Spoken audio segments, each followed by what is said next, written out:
আপনি ধরে রাখুন, এটা ওর শেষ বক্তব্য, ধরে রাখতে পারেন। আপনারা ভাবছেন কেস হয়েছে, অ্যাকশন কবে হবে?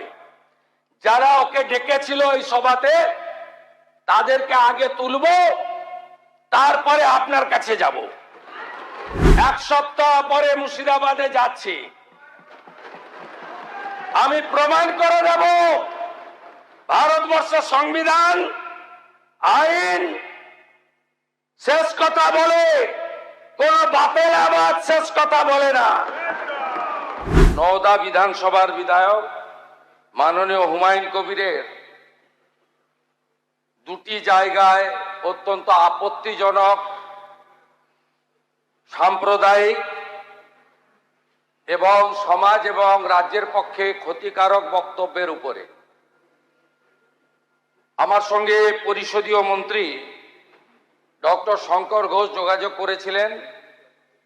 আমি তাকে আশ্বস্ত করেছিলাম যে মাননীয় অধ্যক্ষ মহোদয় অনুমতি দিলে আমি এই সংক্রান্ত একটি স্টেটমেন্ট হাউসে রাখব। প্রথমত, মাননীয় হুমায়ুন কবির যে বক্তব্য রেখেছেন, এই বক্তব্য আপনাদের কাছে আমি পড়ে শোনাচ্ছি।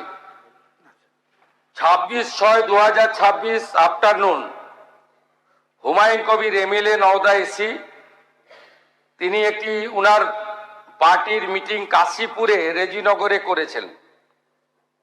সেখানে তিনি বলছেন, এই যে অনামিকা ঘোষ, সে ভোটে হেরে মনে করছে আমি এমএলএ, এখানে ভোটে হেরে বিজেপি মনে করছে আমি এমএলএ, এখানে এখন আস্ফালন করে বেড়াচ্ছে। তা আমি শুভেন্দু অধিকারীকে সেদিন বলেছি যে আপনি ভোটে জিতেছেন, আপনার দল জিতেছে, খুব ভালো কথা, কিন্তু মুর্শিদাবাদে আস্ফালনটা একটু কম করবেন। আমি যেদিন ময়দানে মুসলমানদের নিয়ে নেমে যাব না, সেদিন এমন সাটা ভাগা মার শুরু করবে যে আপনাদের পতাকা বহন করার লোক থাকবে না। কেস এরকম, কেস আমাদের বহরমপুরে জেল খাটা আছে। 5000 লোককে আপনি বহরমপুর সেন্ট্রাল জেলের যা আয়তন, তাতে 4700 বা 4800-র বেশি লোক ধরে না। লাখে লাখে লোককে রাস্তায় নিয়ে নামাবো আর সাটা ভাঙা মার দেব আর জেলে যাব। কদিন জেলে আটকে রাখতে পারবেন, কত খাওয়াতে পারবেন দেখব। লিমিট যেদিন ক্রস হয়ে যায় না, মাথাটা যেদিন গরম হয়ে যায়, সেদিন আমি এসপি বুঝবো না, চিফ মিনিস্টারে বুঝবো না, আর কে কোথায় থাকলো আর কে কোথায় থাকলো না ওসব বুঝবো না। আমি নিজেই নেতৃত্ব দিয়ে দাঁড়াবো।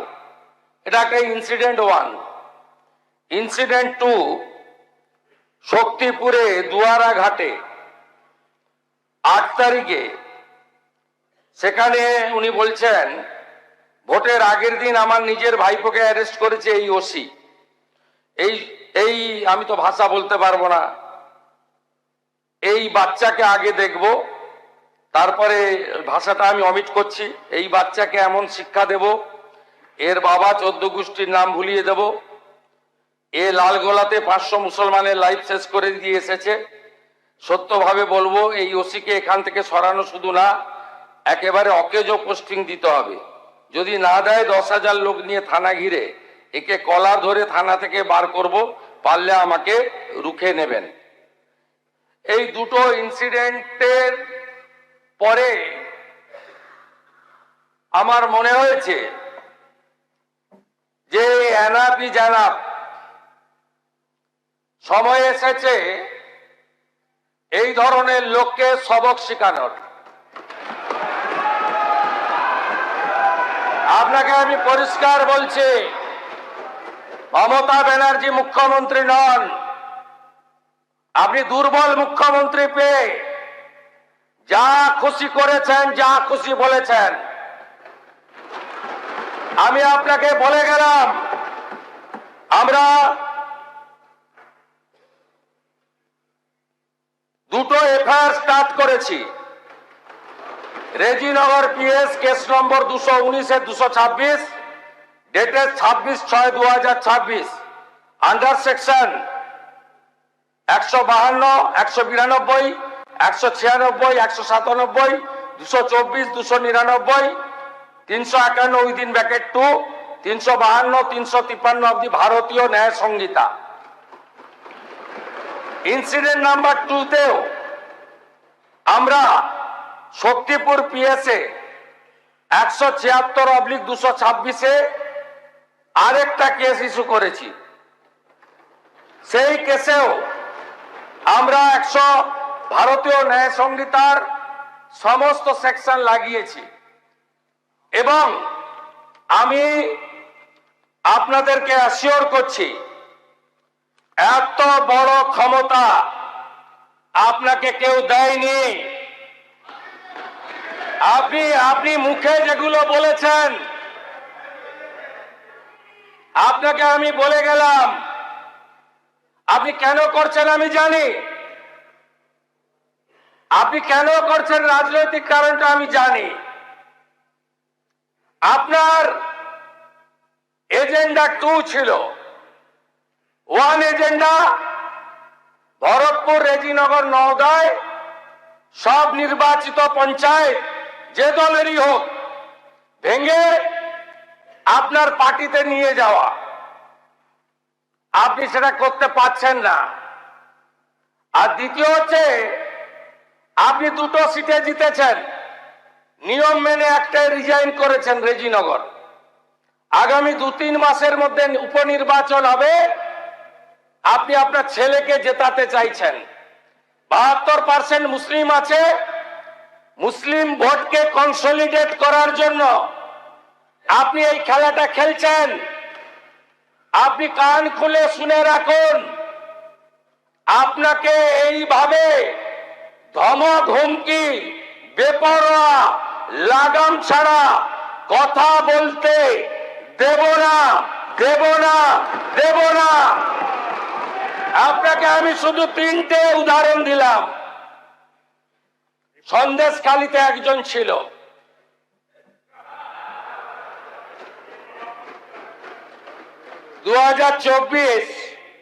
পয়লা জানুয়ারি বলেছিল তৎকালীন বিরোধী দলনেতা এলে তার হাত কেটে পায়ে, পা কেটে হাতে লাগাবে আর চামড়া ছাড়িয়ে মেদিনীপুরে পাঠিয়ে দেবে।